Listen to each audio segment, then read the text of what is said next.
په یو شمېر اروپایي هیوادونو کې د تودوخې د لوړې درجې له امله په ځنګلونو کې اور لګېدلی دی چې د مړه کولو هڅې یې روانې دي.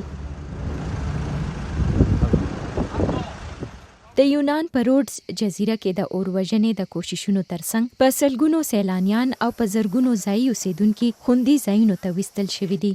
د روډز جزیرې اوسیدونکو ویلي په تیره یوه اونۍ کې یې ځنګلونو، ونو بوټو، حیواناتو او ملکیتونو ته خورا نقصان رسېدلی دی. Έχουν καεί πάνω από 200.000 περίπου στρέμματα. له 200,000 ایکړو زیاته ځمکه سوځېدلې ده. زه باور لرم چې دا د ټاپو له درېیمې برخې څخه ډېره ده. یوازې هغه قدرتي ځنګلې نه دي ویجاړې شوي چې د کلونو راهیسې موجودې دي، بلکې ځنګلي حیات، بوټي او هر هغه څه چې تاسو یې تصور کولی شئ خراب شوي دي. Στο οποίο η Ρόδος φημιζόταν για όλο αυτό.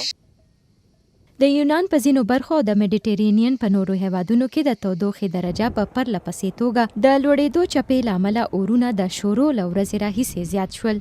د ایټلي په پلرمو، سیسیلي او میسینیا کې په لسګونو خلک کورونو پرېښودو ته اړ شول. د احتیاطي تدابیرو له مخه د پلرمو هوایي میدان هم په موقتي توګه وتړل شو. په پرتګال کې هم په ځنګلونو کې اور لګېدو له امله احتیاطي تدابیر نیول شوي دي او اور وژونکي د اور د مړه کولو هڅې کوي. موږ د احتیاط له مخه ځینې کسان وویستل چې ډېرې مشرانو، ځکه چې پکې د پریشانۍ کچه لوړه ده.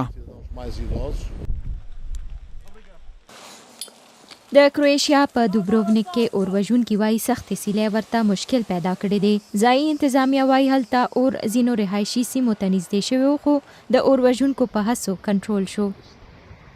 په ترکیې کې هم د تودوخې درجه 43 ډیګري سنټیګریډ ته په رسېدو هلته په ځنګلونو کې اور لګېدلی دی. انادولو خبري اژانس ویلي چې اور په 2 سیمو کې تر 10 ایکړه ځمکې ته زیان رسولی دی. روان کال په اروپا کې د تودوخې درجې د زیاتېدو سخته چپه ریکارډ شوې ده چې په ځینو هیوادونو کې ګرمې ترینې ورځې دي.